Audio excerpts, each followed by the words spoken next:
Hello students, welcome to Dharmendra Garg English classes. आप सभी का मेरे YouTube channel Dharmendra Garg English classes में हार्दिक स्वागत है। लेट मी इन्फॉर्म यू, इससे पहले मैं टेंसेस के ऊपर 4 वीडियोस बना चुका हूं। टेंस पार्ट फर्स्ट में मैंने बात की थी प्रेजेंट इंडेफिनिट टेंस के बारे में। टेंस पार्ट 2 में प्रेजेंट कॉन्टिन्यूअस या प्रेजेंट प्रोग्रेसिव टेंस के बारे में। टेंस पार्ट 3 में प्रेजेंट परफेक्ट टेंस और टेंस पार्ट 4 में प्रेजेंट परफेक्ट कॉन्टिन्यूअस टेंस और उसके विभिन्न यूजेस के बारे में मैंने आपको विस्तार से जानकारी दी थी। आज की इस वीडियो में हम बात करने वाले हैं यानी टेंस पार्ट 5 में पास्ट सिंपल या पास्ट इंडेफिनिट टेंस और उसके सभी महत्वपूर्ण यूजेस के बारे में हिंदी व अंग्रेजी दोनों भाषाओं में। तो चलिए आज हम बात करते हैं पास्ट सिंपल और पास्ट इंडेफिनिट टेंस के सभी महत्वपूर्ण यूजेस के बारे में। सबसे पहले हम बात करते हैं construction of sentence in past indefinite tense, यानी पास्ट इंडेफिनिट टेंस में जो सेंटेंस यानी जो वाक्य होते हैं उनका जो निर्माण है, वो कंस्ट्रक्शन है, वो किस तरीके से होता है। तो सबसे पहले बात करते हैं अफर्मेटिव सेंटेंस यानी साधारण वाक्य में हम पास्ट इंडेफिनिट टेंस के अंदर वाक्य निर्माण किस तरीके से करते हैं। सब्जेक्ट, सबसे पहले हमें सब्जेक्ट लगाना है, सिंगुलर ऑब्लिक प्लूरल इनमें से कोई एक, और second form of main verb और उसके बाद object. For example, Ashok took food on time, यानी अशोक ने समय पर खाना खा लिया। तो यहां देखिए टेक की जो सेकंड फॉर्म है वो टुक इस्तेमाल हुई है और सब्जेक्ट सिंगुलर। खास बात यह है कि सब्जेक्ट चाहे सिंगुलर हो चाहे प्लूरल, दोनों तरह के सब्जेक्ट्स में हमें second form of main verb का ही इस्तेमाल करना है अगर हम अपना सेंटेंस पास्ट इंडेफिनिट टेंस के अंदर और एक अफर्मेटिव टाइप का जो सेंटेंस है वो फॉर्म कर रहे हैं। तो फॉर एग्जांपल देख लीजिए, या नीचे ऑल द चिल्ड्रन एक प्लूरल सब्जेक्ट है, इसके साथ भी यहां पर टुक यानी वर्ब की सेकंड फॉर्म का यूज हुआ है। तो एक बार फिर, चाहे सब्जेक्ट सिंगुलर हो चाहे प्लूरल, अफर्मेटिव सेंटेंस के अंदर हमें वर्ब की सेकंड फॉर्म का ही यूज करना है। अब बात करते हैं नेगेटिव सेंटेंस के अंदर, यानी पास्ट इंडेफिनिट टेंस में अगर हम नेगेटिव सेंटेंस का कंस्ट्रक्शन कर रहे हैं तो हमें किस तरीके से करना है। देखिए, सब्जेक्ट लगाना है सिंगुलर या प्लूरल, उसके बाद डिड नॉट, यानी डिड एक हेल्पिंग वर्ब के रूप में इस्तेमाल की जाएगी और नेगेटिव बनाने के लिए डिड के साथ नॉट का यूज करना है। लेकिन खास बात यह है कि डिड नॉट के बाद हमें first form of main verb, यानी मेन वर्ब की जो फर्स्ट फॉर्म है वो लगानी है, ना कि सेकेंड फॉर्म। यानी डिड के बाद first form of main verb इस्तेमाल की जाएगी, यूज की जाएगी, और उसके बाद object. For example, Ashok did not take food on time. तो यहां पर अशोक के साथ मैंने डिड नॉट यूज किया और यहां पर टेक, देखिए वर्ब की सेकंड फॉर्म टेक का इस्तेमाल हुआ है। और यहां नीचे ऑल द चिल्ड्रन जो कि एक सब्जेक्ट प्लूरल है, इसके साथ भी डिड नॉट और वर्ब की फर्स्ट फॉर्म का यूज किया गया है। डिड नॉट भी हमें चाहे सब्जेक्ट सिंगुलर हो चाहे प्लूरल, दोनों के साथ ही डिड नॉट का यूज करना है नेगेटिव सेंटेंस के अंदर। चलिए अब बात करते हैं इंट्रोगेटिव सेंटेंस, यानी पास्ट इंडेफिनिट टेंस में अगर हम क्वेश्चंस फॉर्म कर रहे हैं तो किस तरीके से करना है। तो देखिए, सबसे पहले हमें डिड हेल्पिंग वर्ब का यूज करना है, उसके बाद सब्जेक्ट लगेगा चाहे सिंगुलर चाहे प्लूरल, उसके बाद first form of main verb हमें यूज करना है, उसके बाद ऑब्जेक्ट, और at the end of the sentence हमें क्वेश्चन मार्क पुट करना है। For example, did Ashok take food on time. तो चूंकि इंट्रोगेटिव सेंटेंस है इसलिए अशोक सब्जेक्ट से पहले हमने डिड का यूज किया है और सेंटेंस के अंत में क्वेश्चन मार्क। नीचे सेकंड एग्जांपल में डिड ऑल द चिल्ड्रन, यहाँ ऑल द चिल्ड्रन एक प्लूरल सब्जेक्ट है, इसके साथ भी डिड का यूज हुआ है, और टेक वर्ब की फर्स्ट फॉर्म और then question mark at the end of the sentence. तो ये था कि हमें प्रश्नवाचक वाक्य का निर्माण कैसे करना है। अब हम बात करते हैं इंट्रोगेटिव नेगेटिव सेंटेंस का निर्माण कैसे करना है। तो देखिए, सबसे पहले डिड लगाना है, उसके बाद सब्जेक्ट सिंगुलर या प्लूरल, उसके बाद नॉट लगाना है सेंटेंस को नेगेटिव बनाने के लिए, और then first form of main verb और then object. For example, did Ashok not take food on time. तो यहां पर डिड लगाए सब्जेक्ट अशोक से पहले, नेगेटिव बनाने के लिए नॉट, और उसके बाद टेक वर्ब की फर्स्ट फॉर्म और ऑब्जेक्ट फूड और ऑन टाइम, और एंड में क्वेश्चन मार्क। और ऐसे he did all the children, यानी प्लूरल सब्जेक्ट से पहले भी डिड लगाना है और सब्जेक्ट के बाद नॉट, और सबसे एंड में हमें लगाना है क्वेश्चन मार्क। तो इस तरीके से हमने देखा कि पास्ट इंडेफिनिट टेंस के अंदर हम अफर्मेटिव सेंटेंस में वर्ब की सेकंड फॉर्म लगाते हैं, और जबकि नेगेटिव इंट्रोगेटिव बनाने के लिए हमें डिड हेल्पिंग वर्ब का यूज करना होता है। अब एक खास बात कि if there is be verb in the past simple या इंडेफिनिट टेंस, अगर पास्ट सिंपल या इंडेफिनिट बनाते समय सेंटेंस के अंदर बी वर्ब का यूज हुआ है, बी का मतलब होता है होना या बनना, अगर हमने as a main verb be का यूज कर रहे हैं तो हम सेंटेंस कंस्ट्रक्शन किस तरीके से करेंगे, ये हम पहले ही आपको बता चुके हैं कि जो बी मेन वर्ब होती है उसकी जो फर्स्ट फॉर्म होती है वो इज एम आर होती है, और सेकंड फॉर्म जो होती है इसकी वो वॉज और बर होती है। तो अगर हमें पास्ट डेफिनेट टेंस में बी की फॉर्म का यूज करना है तो जो कंस्ट्रक्शन यूज करेंगे वो अफर्मेटिव सेंटेंस में वो क्या होंगे, हमें सब्जेक्ट लगाना है, और बी की जो सेकंड फॉर्म होती है was oblique were, according to the subject उनमें से एक हमें यूज करना है। उसके बाद noun, adjective, adverb, pronoun according need हमें यूज करना है। For example he was a teacher, तो वो एक अध्यापक था, ये सेंटेंस पास्ट इंडेफिनिट में बना हुआ है, और यहाँ पर जो वॉज लगा हुआ है वो बी की सेकंड फॉर्म के तहत यूज हुआ है, तो ये बी वर्ब से बना हुआ एक सेंटेंस है। और नीचे दे वर बैड बॉयज, चूंकि दे प्लूरल सब्जेक्ट था इसलिए बी की जो सेकंड फॉर्म थी वर, उसका यहाँ पर यूज किया गया है। और सेंटेंस अगर हमें नेगेटिव बनाना है इस बी की फॉर्म के साथ तो वॉज के साथ और नॉट लगाना है, और ऐसे ही वर के साथ भी हमें नॉट का यूज करना है, जैसे he was not a teacher और दे वर नॉट बैड बॉयज। और अगर इंट्रोगेटिव बनाना है प्रश्नवाचक वाक्य तो इन वॉज और बर को हमें बिफोर सब्जेक्ट पुट करना है, और सेंटेंस के अंत में क्वेश्चन मार्क लगाना है। For example was he A teacher, तो यहाँ ही से पहले हमने वॉज हेल्पिंग वर्ब का यूज किया, और नीचे बर दे बैड बॉयज, यहाँ पर दे प्लूरल सब्जेक्ट था इसलिए दे से पहले हमने verb as a helping verb के रूप में हमने यहाँ पर इस्तेमाल की। इंट्रोगेटिव नेगेटिव बनाने के लिए हमें क्या करना है, इंट्रोगेटिव नेगेटिव अगर हम बना रहे हैं सेंटेंस तो हमें वॉज और बर में से कोई एक अकॉर्डिंग टू द सब्जेक्ट से पहले लगाना है, और सब्जेक्ट के बाद नॉट का यूज करना है, और सेंटेंस के अंत में हमें क्वेश्चन मार्क लगाना है। For example was he not a teacher, तो ये इंट्रोगेटिव नेगेटिव सेंटेंस में बना हुआ एक सेंटेंस है। ऐसे ही नीचे बर दे नॉट बैड बॉयज, ये भी इंट्रोगेटिव नेगेटिव सेंटेंस में बना हुआ एक सेंटेंस है। तो इस तरीके से हमने बात की कि पास्ट सिंपल टेंस के अंदर हम सेंटेंस जो कंस्ट्रक्शन है वो किस तरीके से करते हैं। चलिए अब हम बात करते हैं usages of past definite tense के बारे में कि पास्ट डेफिनेट टेंस का यूज आखिर हम कहाँ करेंगे। तो सबसे पहले हम बात करते हैं, देखिए कि past definite tense is used to mention an action या activity completed in the past, और it often occurs with adverbs और adverb phrases of past time.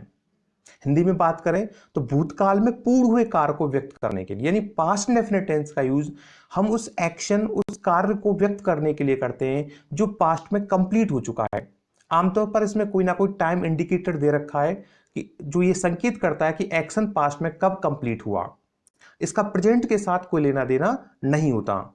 इसमें कुछ एडवर्ब्स हैं जो आमतौर पर पास्ट सिंपल टेंस में यूज होती हैं। चलिए उनके बारे में हम बात करते हैं। तो सबसे पहले यस्टरडे, यस्टरडे का मतलब होता है बीता हुआ कल, जो समय निकल गया। ऐसी लास्ट नाइट का मतलब पिछली रात, ऐसी लास्ट मंथ, लास्ट ईयर, पिछला साल, ऐसी लास्ट वीक है, लास्ट मंडे है, मतलब लास्ट और उसके बाद कोई टाइम वर्ड।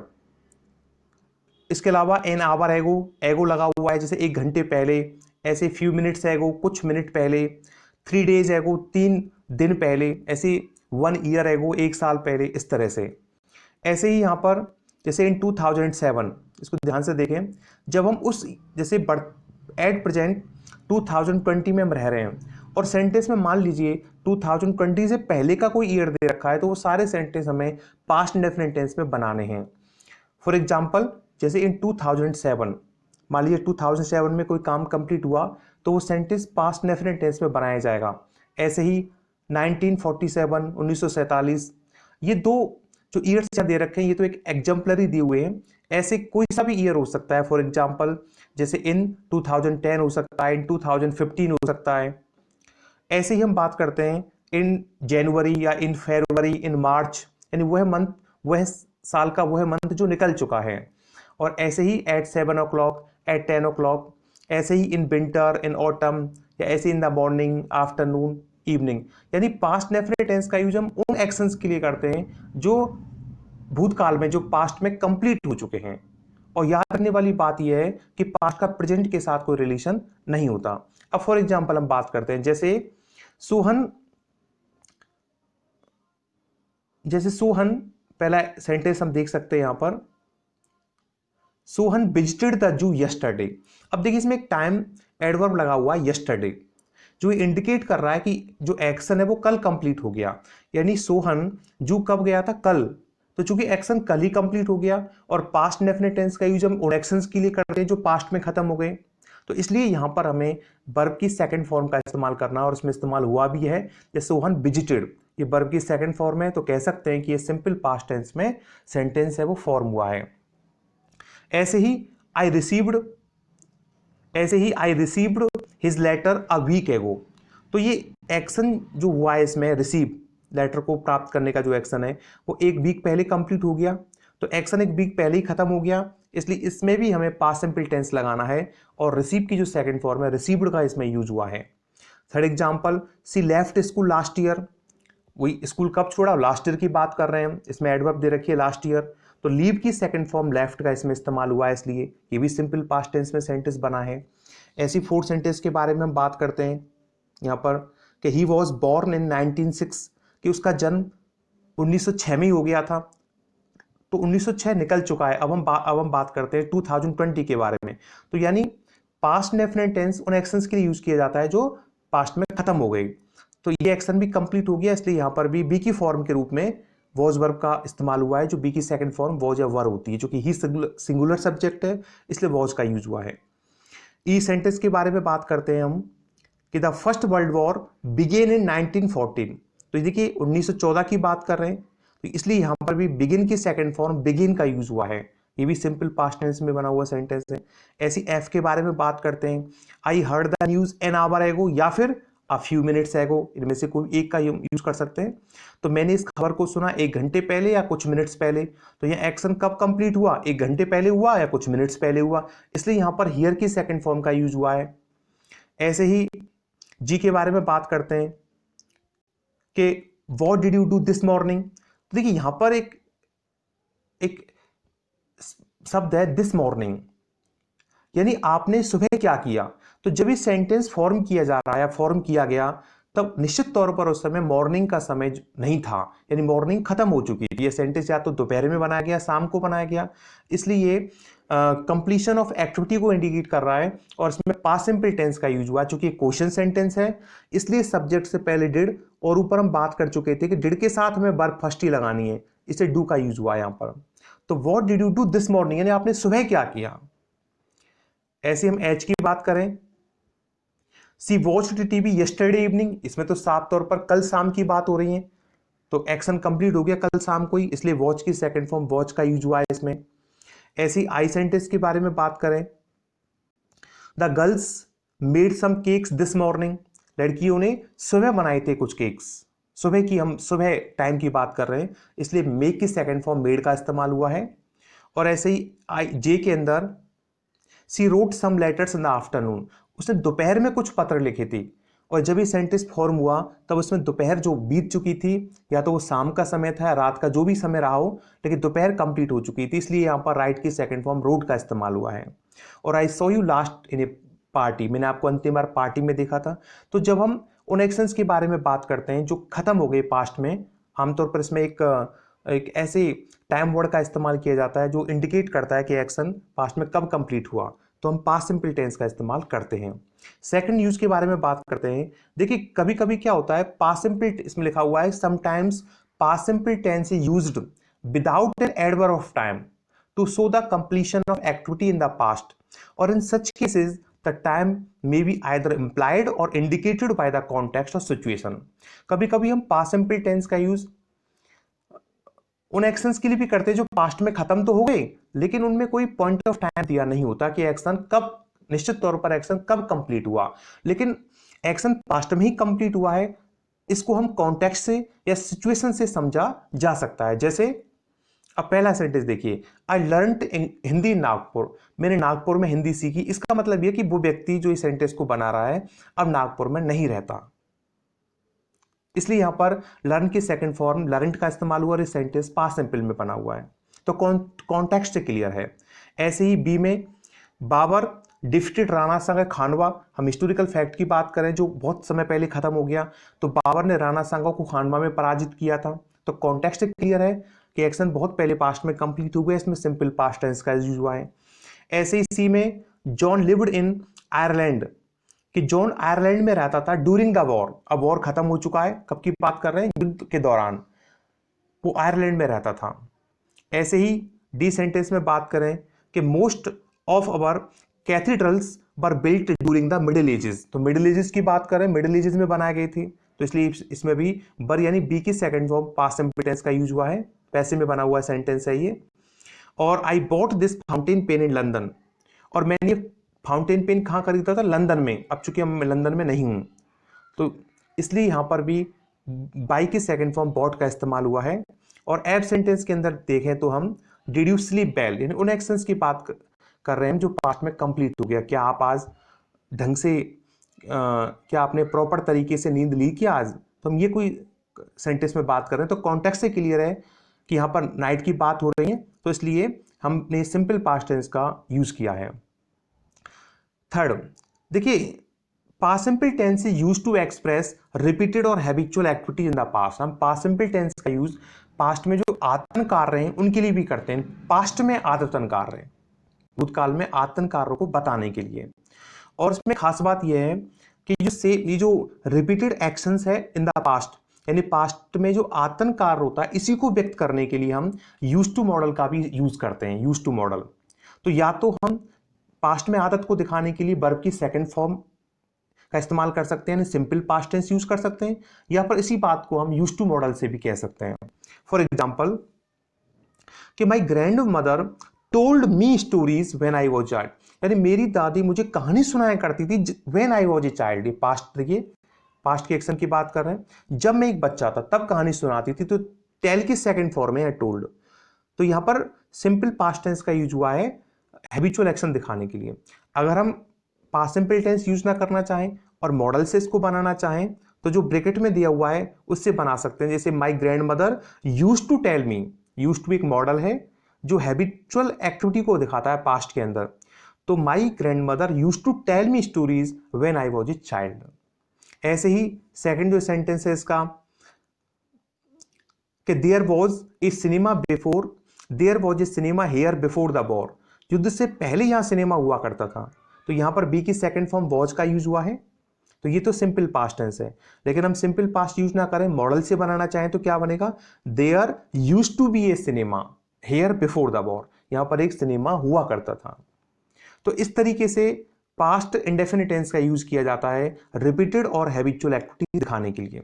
और भी इसमें एग्जांपल दिए हुए हैं, जैसे थर्ड एग्जांपल है when he lived in London, बात कर रहे हैं जब वो लंदन में रहता था, ये पास्ट है यहाँ पर साफ तौर पर। तो he went to theatre once a week, तो सप्ताह में एक बार वो थिएटर जाया करता था, तो यहाँ पर वेंट लगा हुआ है वर्ब की सेकंड फॉर्म में, पास्ट में उसकी आदत दिखाने के लिए। ऐसे इसमें चौथा एग्जांपल है कि whenever I went to the theatre I sat at the back, यानी जब कभी मैं थिएटर जाता था ना तो मैं कहाँ बैठा करता था, सेट एट द बैक, पीछे बैठा करता था सिनेमा हॉल में, थिएटर में। तो ये भी एक हैबिचुअल एक्शन है। ऐसे ही फिफ्थ सेंटेंस की बात करें तो during the summer we went swimming every day, तो देखो यहाँ पर एवरीडे लगा हुआ है और हमने पहले बात की थी वैसे एवरीडे प्रेजेंट इंडेफिनिट में यूज कर सकते, लेकिन यहाँ पर जब पास्ट की बात हो रही है तो हमें पास्ट इंडेफिनिट टेंस लगाना है, क्योंकि हम बात कब की कर रहे हैं, समर के दौरान। समर के दौरान वह समय जो निकल गया, तो समर के दौरान हम स्विमिंग जाया करते थे हर दिन, तो पास्ट में हैबिट है, इसे पास्ट सिंपल टेंस का यूज किया गया है। ऐसे ही सेंटेंस 6 में देखिए, she always invited me to dinner parties, वो हमेशा मुझे बुलाया करती थी। पास्ट में आदत के लिए पास्ट इंडेफिनिट टेंस, और आदत अगर प्रेजेंट टाइम में होती तो हम प्रेजेंट टेंस का इस्तेमाल करते, जैसे कि हम पहले पढ़ चुके हैं। तो ऐसे ही इसका 7th सेंटेंस था आई स्टडी 10 आवर डेली, यानी मैं रोजाना 10 घंटे पढ़ता था इन माई पीजी क्लासेस, मेरी पीजी क्लासेस में। तो पास्ट में हैबिट दिखाने के लिए हमने इन सेंटेंसेस में पास्ट इंडेफिनिट टेंस यूज किया। यहाँ पर नोट लगा हुआ है और नोट में ऊपर वाली बात ही रिपीट की गई है कि यूज टू मॉडल और उसके साथ हमें वर्ब की फर्स्ट फॉर्म लगानी है। ये बहुत ही कॉमन है, यानी पास्ट में आदत दिखाने के लिए हम यूज टू मॉडल आमतौर पर लगाते हैं। फॉर एग्जाम्पल जैसे ए सेंटेंस में हम देख सकते हैं कि there should be a cinema before, there should be a cinema here before the war, युद्ध से पहले यहाँ पर एक सिनेमा हुआ करता था। तो यूज टू मॉडल से बना हुआ वाक्य जो पास्ट में हैबिट को दिखा रहा है। ऐसे इसमें बी है he used to play football before his marriage, कि शादी से पहले वो फुटबॉल खेला करता था। तो ये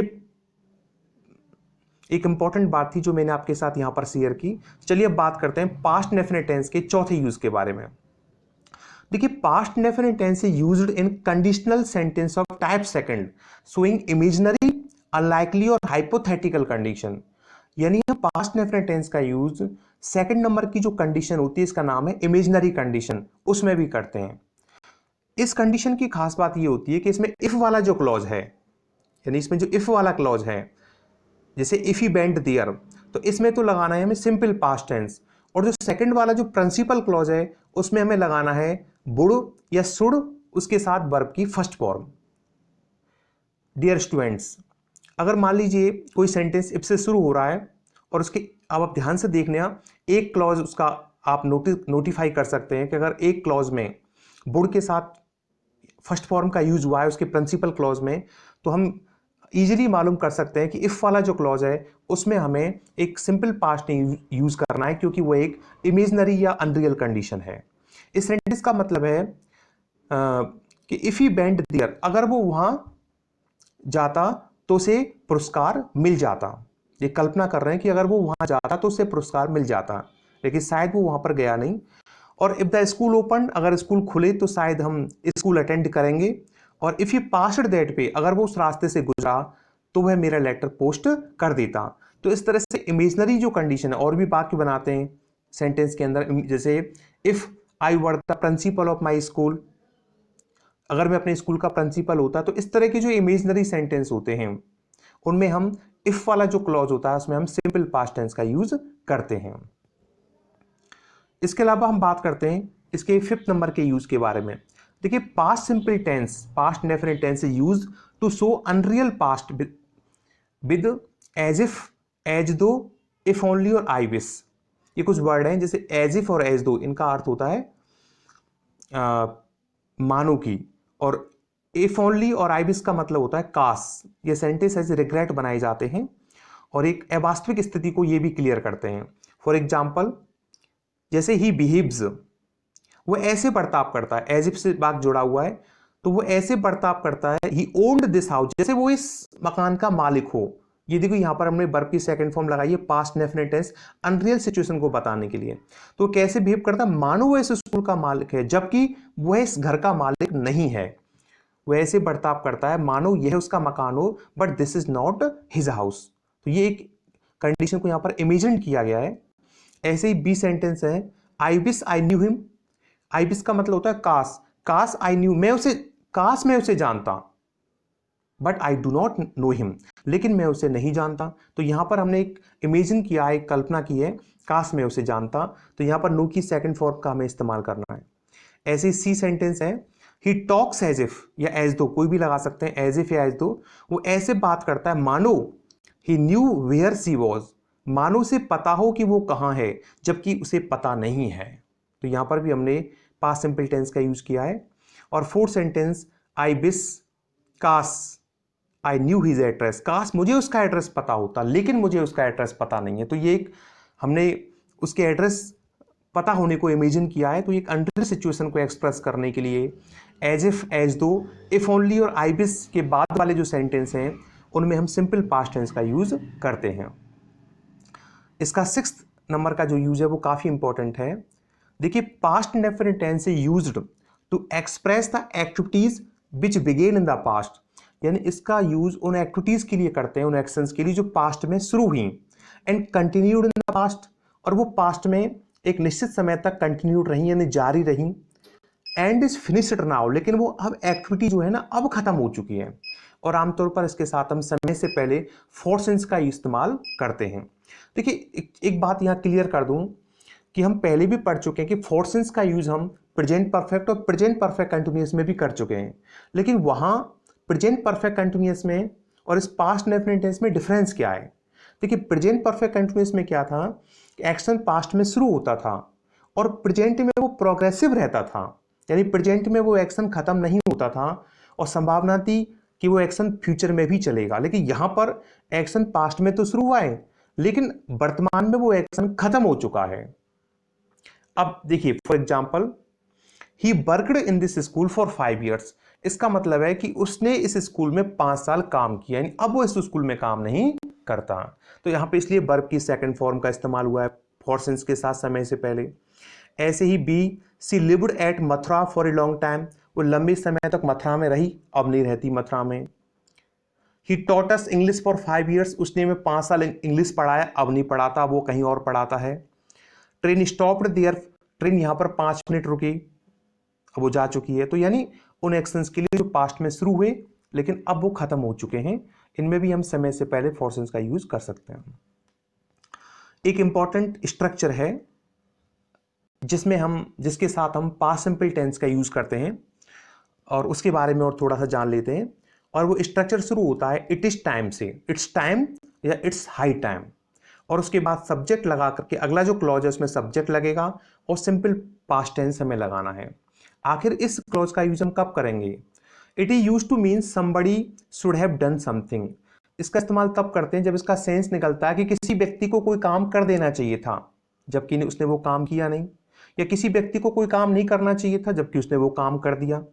तो इस बात को शो करने के लिए अक्सर इस स्ट्रक्चर का जो हम यूज करते हैं वो टू क्रिटिसाइज और कंप्लेन, शिकायत करने के लिए, आलोचना करने के लिए करते हैं।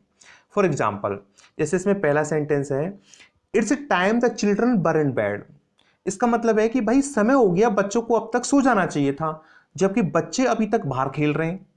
तो क्रिटिसाइज कर रहे हैं, हम एक कंप्लेन कर रहे हैं। ऐसे देखिए बी, देखिए कि विंडोज आर वेरी डर्टी। खिड़कियां बहुत गंदी हैं। I think it's time we clean them. इसका मतलब है कि भाई अब तक तो हमें उनको साफ कर लेना चाहिए था जबकि हमने उनको साफ नहीं किया। ऐसे it's late, it's time we went home. भाई बहुत देर हो गई, अब तक तो हमें घर होना चाहिए था, बल्कि हम घर नहीं है, बल्कि अभी तो हम यही हैं किसी पर्टिकुलर प्लेस पर। तो it's time we went home, अब तक तो हमें घर चले जाना चाहिए था। तो इस तरह से इट्स टाइम के बाद में जो क्लॉज आता है उसमें हम सिंपल पास्ट टेंस का यूज करते हैं। चलिए अब हम बात करते हैं कुछ एक्सरसाइज के बारे में। बोर्ड बेस्ड पैटर्न, जिस तरीके से बोर्ड एग्जाम में प्रश्न पूछे जाते हैं इसमें, तो इसमें प्रश्न पूछा जाता है कि fill in the blanks with the correct forms of the verbs given in the brackets. तो देखते हैं पहले सेंटेंस के बारे में कि Harry blank space to see me yesterday. तो इसमें ब्रैकेट में एक वर्ब है कम। अब देखना यह है कि कम की करेक्ट फॉर्म हमें इस ब्लैंक में भरना है, तो क्या करेक्ट फॉर्म आएगी? तो वो यहां पर एक टाइम इंडिकेटर है यस्टरडे, और हम बात कर चुके हैं यस्टरडे उन एक्शंस को रिफ्लेक्ट करता है जो पास्ट में खत्म हो गए, और जो एक्शन पास्ट में कंप्लीट हो गए उनके लिए हम सिंपल पास्ट टेंस लगाते हैं। और सिंपल पास्ट टेंस लगाने के लिए क्या करेंगे हम? वर्ब में सेकंड फॉर्म लगाना है। तो कम की सेकंड फॉर्म केम, तो इसका करेक्ट आंसर है केम। चलिए अब हम बात करते हैं, नीचे भी देख सकते हैं यहां पर इसका आंसर लिखा हुआ है केम। चलिए सेकंड एग्जांपल के बारे में बात करते हैं, बी के बारे में। They blank space Taj a few days ago. उन्होंने ताज कुछ दिन पहले, वर्ब है विजिट, यानी वो ताज गए कुछ दिन पहले। तो यहां पर टाइम इंडिकेटर कुछ दिन पहले, एक्शन कुछ दिन पहले ही खत्म हो गया। तो अब हमें कौन सा टेंस लगाना है? Past simple tense. तो पास्ट सिंपल टेंस लगाने के लिए क्या करें? जो वर्ब है उसमें सेकंड फॉर्म लगाएं। तो विजिट की सेकंड फॉर्म होती है विजिटेड, तो इसका करेक्ट आंसर है विजिटेड। थर्ड सेंटेंस के बारे में बात करते हैं। My brother blank space me 2 weeks एगो एंग्रीली। तो यहां पर 2 weeks दे रखा है, 2 weeks एगो, यानी एक्शन जो है लीव होने का, जाने का, वो कब खत्म हो गया? 2 सप्ताह पहले। तो इसलिए कौन सा टेंस लगेगा? Past simple tense. और पास्ट सिंपल टेंस लगाने के लिए क्या करेंगे आप? लीव की सेकंड फॉर्म क्या होती है? लेफ्ट। तो इसका करेक्ट आंसर है लेफ्ट। चलिए डी सेंटेंस के बारे में बात करते हैं जो बहुत ही इंपॉर्टेंट है। देखिए if they write a letter. अब देखो ये सेंटेंस इफ से शुरू हुआ है। अब इसके जो प्रिंसिपल क्लॉजेस को ध्यान से देखिए, या बोर्ड के साथ फर्स्ट है। तो अभी हम बात कर रहे थे कि अगर प्रिंसिपल क्लॉज में बोर्ड या शुड के साथ फर्स्ट है और सेंटेंस इफ से शुरू हो रहा है, सेंटेंस के अंदर सबऑर्डिनेट क्लॉज में इफ है, तो आपको यह विचार करना है कि वो कौन सी कंडीशन है।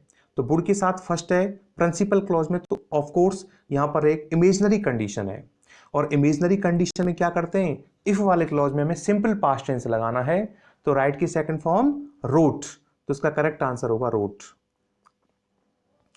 ई बात करते हैं सेंटेंस के बारे में। Columbus discover America more than 400 years ago, यानी 400 साल पहले। तो 400 साल पहले की बात हो रही है, तो बताइए डिस्कवर की कौन सी फॉर्म लगेगी? सेकंड, तो क्या लगेगा? डिस्कवर्ड। एफ के बारे में बात करें, व्हेन यू सी हिम, आपने उसे कब देखा, यानी उस एक्शन के बारे में बात करते हैं जो खत्म हो गया। क्वेश्चन बनाना है, ध्यान रखना 2 ब्लैंक हैं, तो क्वेश्चन बनाने के लिए हेल्पिंग वर्ब लगाते हैं सब्जेक्ट से पहले। तो अब यहां पर क्या लगाना है? हेल्पिंग वर्ब पास्ट सिंपल में डिड, और यू के बाद वर्ब की फर्स्ट फॉर्म लगेगी डिड के साथ, तो इसका करेक्ट आंसर है डिड और सी। क्या इसका करेक्ट आंसर है? डिड सी, जैसा कि आप एक में देख सकते हैं, करेक्ट आंसर डिड और सी। अब बात करते हैं जी के बारे में, इट्स हाई टाइम। तो ये विशेष हमने स्ट्रक्चर के बारे में भी बात की थी, उसको विचार करना उसके बारे में भी। It's high time your children know their tables, मतलब इट्स हाई टाइम कि मतलब ये वो समय है कि बच्चों को अब तक उनकी टेबल्स जान लेनी चाहिए थी, लेकिन उन्होंने नहीं जानी। तो यहां पर सिंपल पास्ट लगाना है, तो क्या होगा? Knew, your children knew their tables. ऐसे ही एच के अंदर बात करें अगर हम, she ran as if, as if से कनेक्टेड लगा हुआ है, अनरियल सिचुएशन को बता रहा है। तो अनरियल सिचुएशन बताने के लिए भी हम सिंपल पास्ट टेंस यूज करते हैं, तो यहां में लगाना है हैव की सेकंड फॉर्म हैड। तो यानी वो दौड़ा, कैसे दौड़ा? मानो कि उसके पैरों में पंख लगे हों, जबकि नहीं लगे पंख, तो कल्पना की गई है, तो हेड लगेगा इसका करेक्ट आंसर। आई में बात करें हम, she talk to her neighbours in Hindi because her English was too bad. तो यहाँ पर पास्ट टेंस दे रखा है, तो अगला सेंटेंस भी हमें पास्ट में ही बनाना है। तो वह अपने पड़ोसियों से हिंदी में बात करती थी, तो टॉक की सेकंड फॉर्म टॉक्ड लगेगी। आई जे में बात करें, I everything he told me, यहां पर भी देखिए पास्ट है, तो उधर भी पास्ट लगेगा। नॉट लगा हुआ तो नेगेटिव बनाना है, तो डिड नॉट बिलीव, तो करेक्ट आंसर है डिड नॉट बिलीव। के की बात करें, क्वेश्चन है how he where I lived, यहां पर पास्ट है, तो उधर भी पास्ट लगाना है। क्वेश्चन बनाना इंट्रोगेटिव, तो how did he know. Past indefinite का क्वेश्चन बनाने के लिए जब वर्ब नो है, तो सब्जेक्ट से पहले डिड लगाना है, और डिड के साथ वर्ब फर्स्ट लगाते हैं, ये ध्यान रखना। आई हम बात करें सेंटेंस के बारे में, my mother walk in the park until she was near 80, यहां देखिए सिंपल पास्ट दे रखा है, तो यहां पर पास्ट लगाना है, तो यहां में वर्ब की सेकंड फॉर्म वॉकड लगाना है। M sentence, India get freedom 1947, कौन से ईयर की बात कर रहे हैं? 1947 की, जो बहुत पहले निकल गया, तो यहां पर भी वर्ब की सेकंड फॉर्म लगेगी, तो क्या लगेगा? गेट की सेकंड फॉर्म गॉट। और N, I not meet my English teacher last week की बात कर रहे हैं, एक्शन खत्म हो गया, तो यहां पर नेगेटिव बनाना, ये ध्यान रखना, नॉट लगा हुआ है, तो पास्ट सिंपल का नेगेटिव बनाने के लिए हमें डिड लगाना है, उसके साथ नॉट और वर्ब की फर्स्ट फॉर्म, तो डिड नॉट मीट इसका करेक्ट आंसर होगा। और वो जो लास्ट सेंटेंस है, यहाँ क्वेश्चन है, 2 ब्लैंक हैं, you money from your friend at Holi, borrow है उधार लेना, तो क्या तुमने दोस्त से होली पर पैसा उधार लिया था? तो डिड यू बोरो, क्वेश्चन बनाने के लिए यू से पहले डिड और यू के बाद बोरो की फर्स्ट फॉर्म सेम कॉपी होगी बोरो, तो डिड यू बोरो का करेक्ट आंसर है। चलिए अब हम बात करते हैं एक्सरसाइज 2 के बारे में, जो सेल्फ प्रैक्टिस है। मैं एग्जाम्पल के रूप में आपको 1 या 2 सॉल्व करके बताता हूँ, बाकी आप खुद करना, और मेरे डिस्क्रिप्शन बॉक्स में आप जा करके इसकी जो आप द्वारा लिखे गए आंसर्स हैं उनको मेरे साथ शेयर करना। कि change the following sentences into past indefinite tense, नीचे दिए गए जो वाक्य हैं आपको उनको पास्ट इंडेफिनिट टेंस में यूज करना है, चेंज करना है, मतलब बदल करके इन सेंटेंस को रिराइट करना है। तो पास्ट इंडेफिनिट में बदलने के लिए एक बार फिर बता दूं, अफर्मेटिव में आपको सेकंड फॉर्म लगाना है। अब यहां देखिए ए सेंटेंस को देखिए, बी गो टू वर्क, गो है वर्ब की फर्स्ट फॉर्म, तो ये सिंपल प्रेजेंट टेंस में बना हुआ वाक्य है। अब इसको सिंपल पास्ट में कैसे बदलोगे? सिंपली जो वर्ब है आपकी, वर्ब की फर्स्ट फॉर्म, उसको सेकंड में बदल दीजिए। तो गो का सेकंड फॉर्म बेंट होता है, तो he went to the work by bus even in rainy season, तो इसका करेक्ट आंसर होगा बेंट। ऐसे ही ये जो आगे दिए हुए सेंटेंसेस हैं उनको आप खुद सॉल्व करें और कमेंट बॉक्स में लिख करके मुझे बताएं आपके आंसर्स के बारे में। चलिए अब बात करते हैं एक्सरसाइज 3 के बारे में, ये भी आपको खुद करनी है। इसमें क्या करना है? Change these sentences into negative, ये जो दिए गए वाक्यों को नेगेटिव में बदलना है। अब नेगेटिव में बदलना है पास्ट सिंपल के नेगेटिव में ना। अब क्या करना है आपको? जैसे पहला है, he slept till 10 in the day time, वो 10 बजे तक सोया। अब यहां देखिए स्लेप्ट लगा हुआ है, वर्ब की सेकंड फॉर्म में ये पास्ट सिंपल टेंस है, नेगेटिव बनाना है पास्ट सिंपल का तो पहले ध्यान रखना क्या स्ट्रक्चर लगाते हैं, डिड लगाना है और डिड के साथ नेगेटिव बनाने के लिए नॉट लगाना है और वर्ब की फर्स्ट लगानी है। तो पहले का करेक्ट आंसर होगा डिड नॉट स्लीप, यानी he did not sleep till 10 in the day time. ऐसे ही रिमेनिंग सेंटेंसेस को आपको पास्ट टेंस की नेगेटिव में बदलना है। चलिए बात करते हैं एक्सरसाइज 4 के बारे में। इसमें हमें change these sentences into interrogative यानी प्रश्नवाचक वाक्य बनाना है, पास्ट सिंपल टेंस के प्रश्न में बदलना है। तो पहला मैं सॉल्व करता हूं आपके लिए कि the police caught the thief while he was running. तो यहां देखिए कॉट लगा हुआ है, सिंपल पास्ट टेंस है। तो अब सिंपल पास्ट टेंस किसको क्वेश्चन में बदलना है। क्वेश्चन में बदलने के लिए क्या करते हैं, did helping verb before the subject put करना है और डिड के साथ वर्ब फर्स्ट लगाना है। तो क्या होगा, did the police catch the thief while he was running. ऐसे ही इसका सेकंड बनाना है अगर आपको, तो he did the letter in his bag. तो यहां पर भी did he hide the letter, यानी डिड के साथ वर्ब फर्स्ट लगेगी। तो did he hide the letter in his bag और क्वेश्चन मार्क सेंटेंस के अंत में पुट करना है। तो कृपया इनके आंसर्स को कमेंट बॉक्स में लिख करके और आप मेरे साथ शेयर कीजिए। उम्मीद है आज का ये वीडियो आपको पसंद आया होगा। यदि आपको मेरा वीडियो पसंद आया हो तो मेरे चैनल को लाइक और सब्सक्राइब करें। धन्यवाद।